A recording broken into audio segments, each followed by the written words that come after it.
name is Samantha, and I'm a career transitioning expert. I focus on helping immigrants navigate from point A to point B in their career once they've moved to a new country. In my last episode, I did clarify that Nema Consulting is not an immigration consulting firm, but rather we work with people that have already migrated into a new country and people that are trying to find employment. It could also just be people that are in the process of transitioning into a new culture as well as adapting to a new way of life. Those are the people we work with. So today, we are continuing to talk about adaptation and cultural transitioning. Adaptation being the short-term changes people make to suit their new environment, and cultural transitioning being the move you make from one culture into another. So you transition first, and then you adapt. We spoke about how adjusting to a new culture and environment can generate a wide variety of feelings and reactions. And even though the adjustment process is described as a number of successive stages, not all people go through each stage, and not necessarily in the order that I'm going to continue talking about today. The other thing we ought to be mindful of is that these stages, when experienced, can last different lengths of time for different people. And sometimes people cycle through these stages more than once. So before we talk careers, I think it's important that you as an immigrant who has just moved into a new country know exactly where in the process, in the transitioning process you are.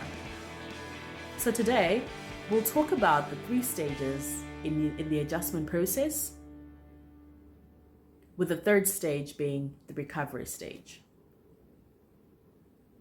After having spent some time in the new culture, people begin to resolve some of the conflicts they may have experienced and begin to regain a sense of appreciation that they might have experienced in the 1st stage.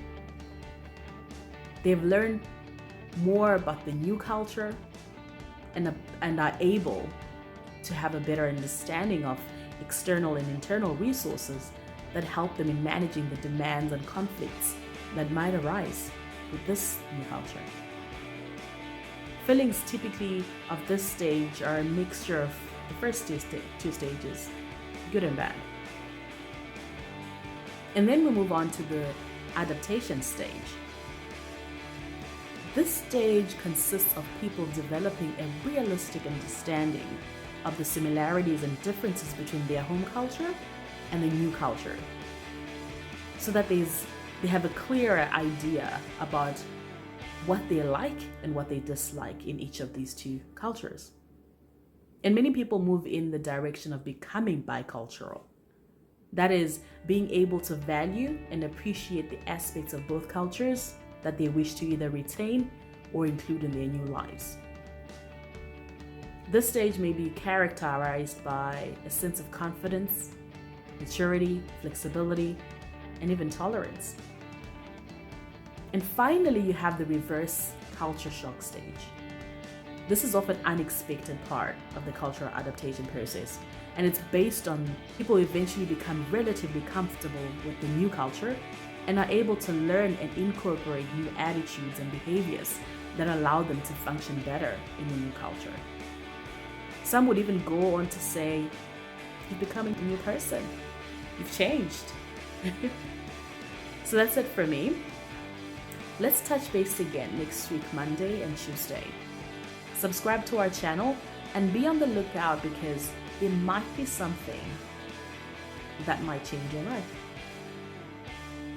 If you're planning to move to a new country, or you've just moved to a new country, or maybe you're relatively new in a country, then you are the person we are talking to. Subscribe to our channel, hit the notification button, and share with as many people as you might know who are in similar situations as yourself. And I look forward to catching up with you on Mondays and Tuesdays as we change the immigrant narrative one city at a time.